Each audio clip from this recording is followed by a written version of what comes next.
நமஸ்காரம். உங்கள் அன்பிற்கும் அபிமானத்திற்கும் வித்யாபுத்திரன் விஆர் ராஜா குளத்தூர்ந்து பேசுகிறேன். ஸ்ரீமாத்திரை நமக. இதனுடைய 606வது வீடியோ. இந்த வீடியோவில் லலிதா சஹஸ்ரநாமத்தில் லக்ஷணம் அப்படின்னு ஒரு டாபிக்கு. இது ஏன் பேசுகிறான்னு தெரிந்து இன்றைக்கி சாயந்தரம் என்னுடைய மருமான சுந்தரன் இருக்கான் அம்பத்தூரில். ஃபார்வர்டட் ஒரு message to me which received through WhatsApp. இந்த வாட்ஸ்அப் அதை யார் எழுதினா தெரியல. லலிதா சஹஸ்ரநாமத்தினுடைய இம்பார்ட்டன்ஸை அவ்வளோ அழகாக ரத்தன சுருக்கமாக டோட்டலாக அப்படியே அனலைஸ் பண்ணி எழுதியிருக்கா. இந்த இவருடைய ராஜமாமி புக்கு, இந்த சூரிய மாமி சொல்லக்கூடிய சக்தி மாயா தியானவாட்டில் இருந்து அப்போ தான் பெரிய புக்கு போட்டாள்.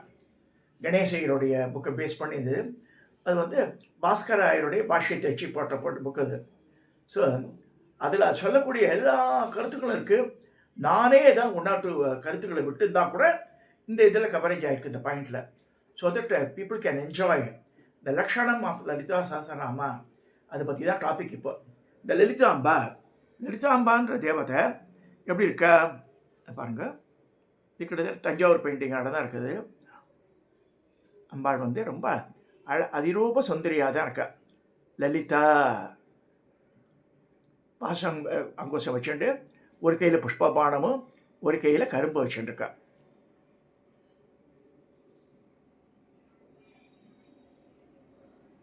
இப்போ தேவதை, யந்திரம், மந்திரம் எல்லாமே.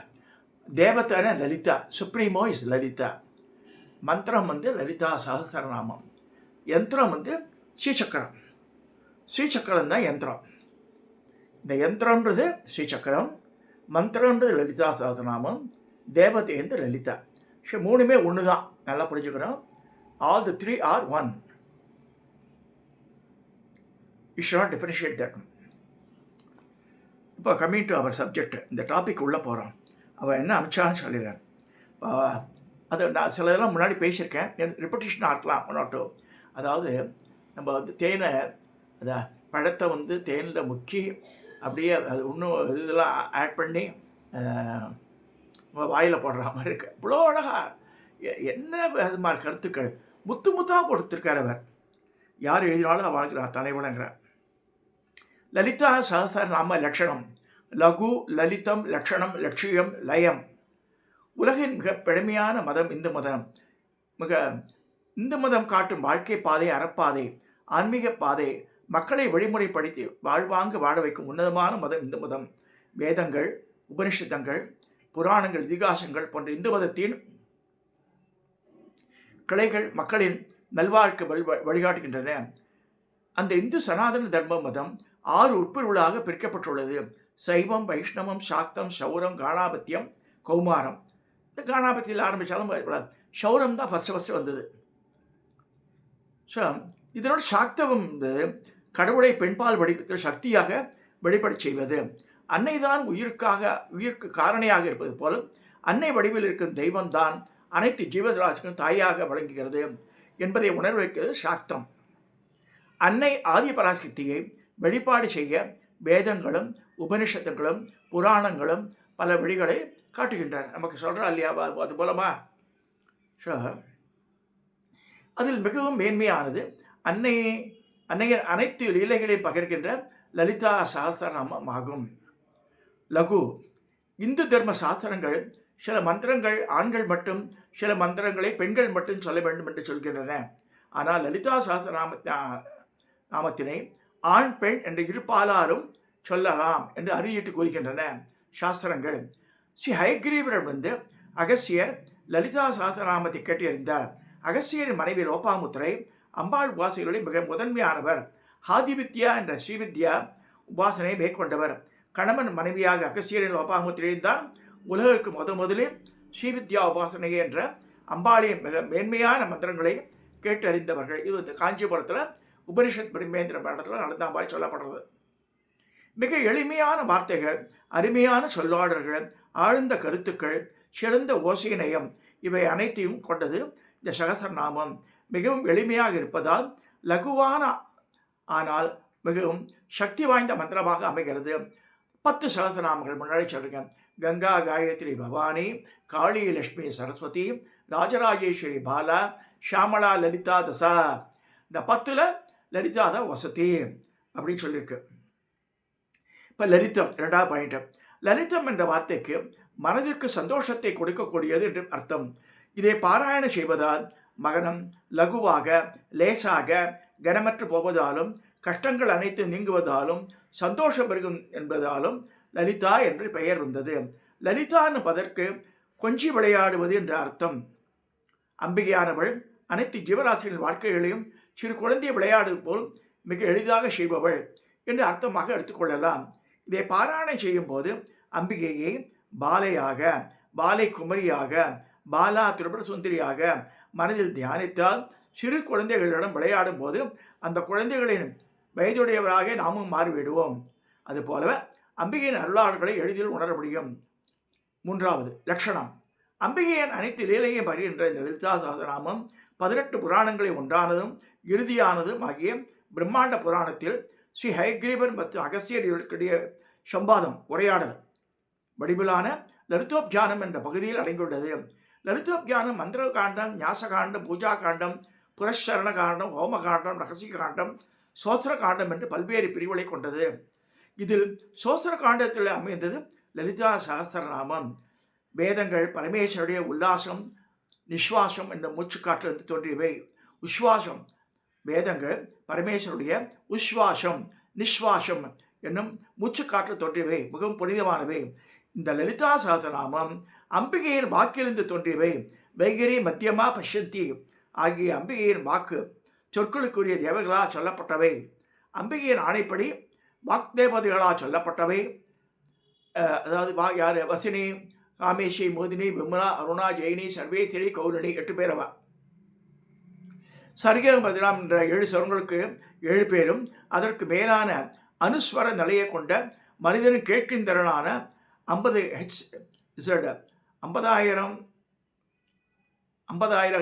ஹெச்இசட் எல்லைகளுக்கு சப்தத்திற்கு ஒருவரும் என 8 பேரும் சொல்லி அருளியது.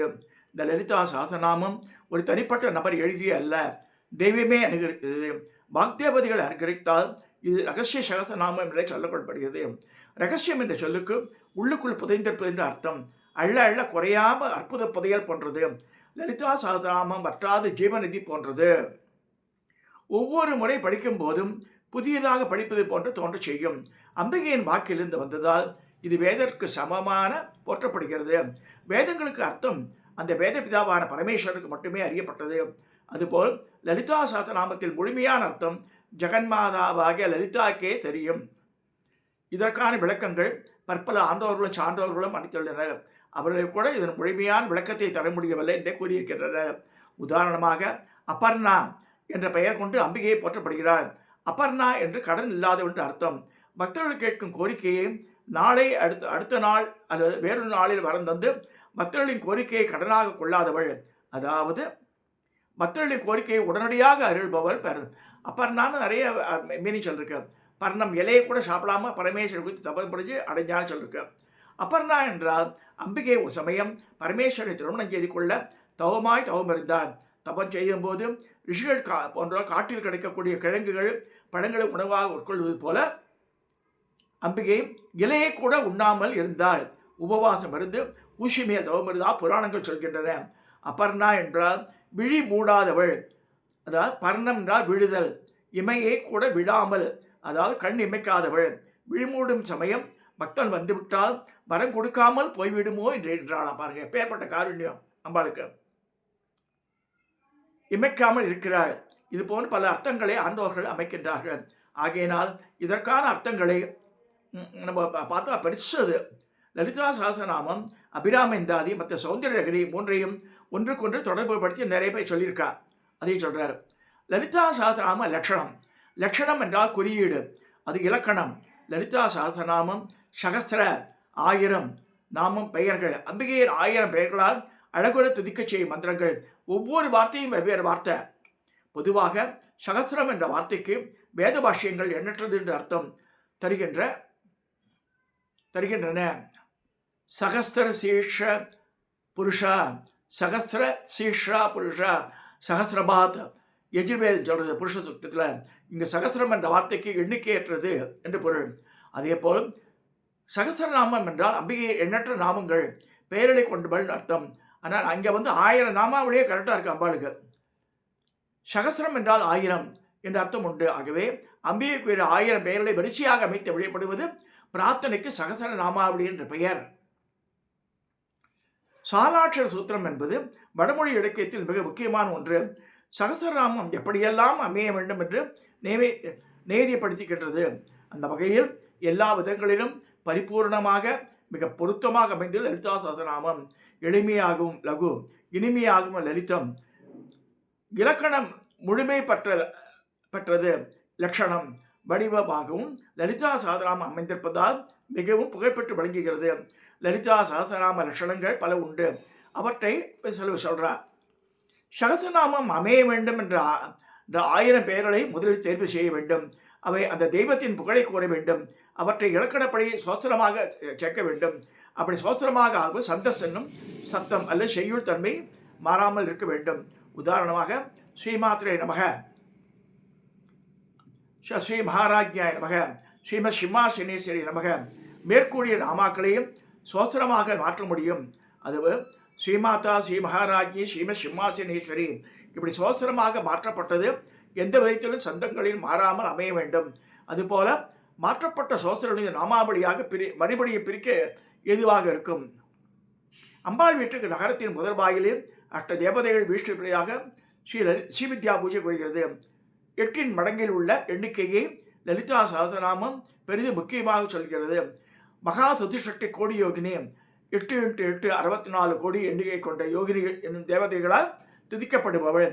அம்பிகை நெற்றி 8வது நாளில், அதாவது சரச்சந்திர நிபானனான் வரும். அதாவது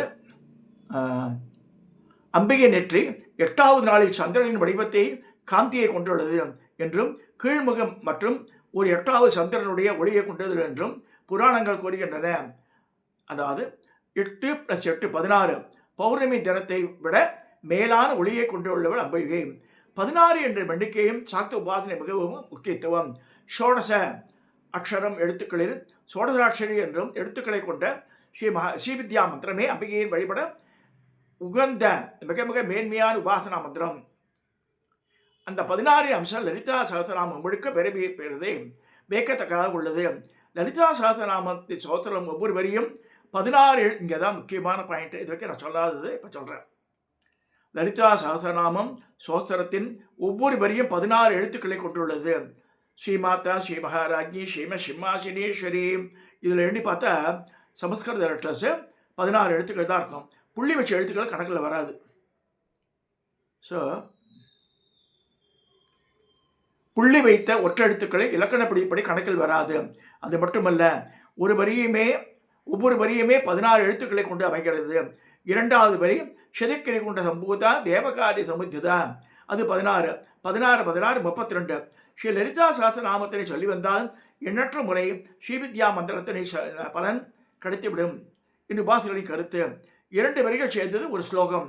ஸ்ரீமாதா, ஸ்ரீ மகாராஜ்யி, ஸ்ரீமத் சிம்மாசனேஸ்வரி, ஷதிக்கிரை கொண்ட சம்பூதா தேவகாரி சமுத்திதா. 2 வரிகளில் உள்ள மொத்த எழுத்துக்கள் 32. வடமொழி எழுத்துக்களில் 51 எழுத்துக்கள் வடமொழி. அகாராந்த ஷகாராந்தம். ஆ என்னும் எழுத்தில் தொடங்கும் அம்பிகையின் பெயர்கள் 40. அகாந்தா, அகுலா, அக்ஷமாலாதிதர, அக்கரகண்யா. அதுபோல் மற்ற எழுத்துக்கள் தொடங்கிய எண்ணிக்கையே போகிறது. அதெல்லாம் நம்ம போல இப்போ வந்து வடமொழியில் 51 எழுத்துக்களில் நாமாவளிகளில் ஆரம்பிக்காத எழுத்துக்கள் உ, ரு, ரு, லு, லு, ஐ, ஔ, அக, அக, க, கால 4வது கா, ங, ஜ 4வது ஞா. அடுத்து வந்து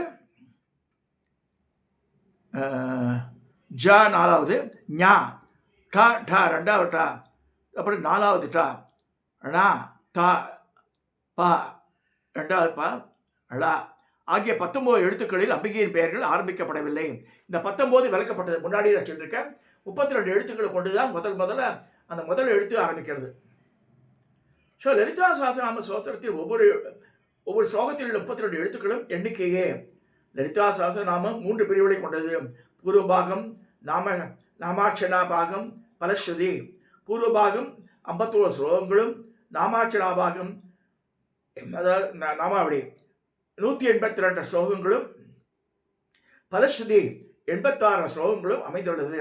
ஆக மொத்தம் 320 32 10 பக்காக அமைந்ததற்கு 32 + 10 320.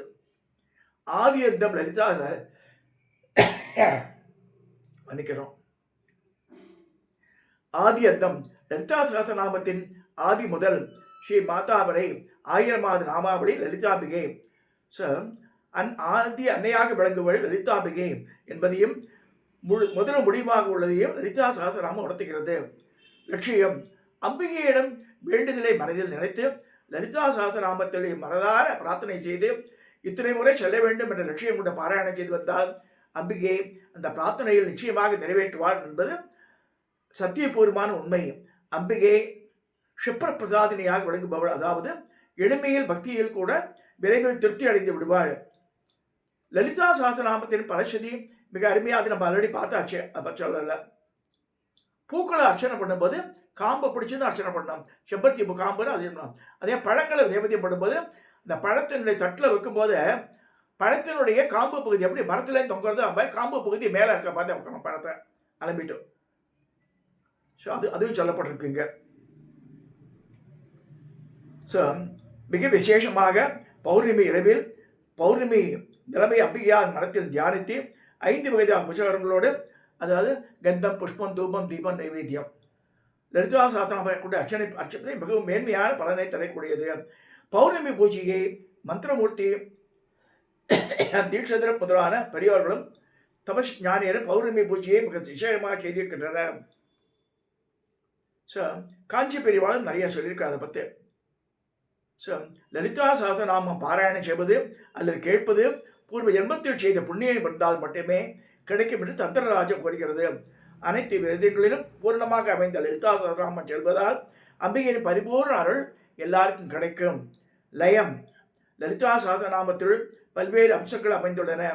உடலில் 6 ஆதார சக்கரங்கள். இது சொல்லும்போது எல்லாம் ஆக்டிவேட் ஆகிடுறது. அடுத்து நிவேதனங்கள்லாம் பார்த்தாச்சு நம்ம அதெல்லாம். ஸோ இப்போ பாஸ்கராய் ரொம்ப அழகாக சொல்லியிருக்கார் லலிதா சகஸ்ரநாமத்தினுடைய பாஷ்யத்தில். அம்பாளுடைய பெருமையெல்லாம் சொல்லியிருக்கார். இது கேட்க கேட்க கேட்க திகட்டாத ஒரு இது. லலிதா சொல்ல இந்த இது மெசேஜ் படித்த உடனே immediately I want to share with you. அதுக்காக தான் நான் ஆரம்பித்தேன். மாமா அதில் சில சொல்லியிருக்கலாம், ரெப்பிட்டேஷன் ஆஃப் சப்ஜெக்டாக இருக்கலாம். பட் இன்னைக்கு பௌர்ணமி வரப்போகிறது இன்னும் 2 நாளில். இன்றைக்கி திரியோதசி. ஸோ சதுர்தசி நாளைக்கு பௌர்ணமி வந்துடும்.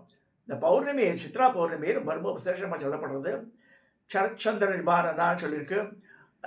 இதை அம்பாளை சித்ரா பௌர்ணமி வரைக்கும் சாயந்தரம் வேளையில் வழிபடுங்க. ஸ்ரீதேவத்தினுடைய பவரே சாயந்தரம் தான்.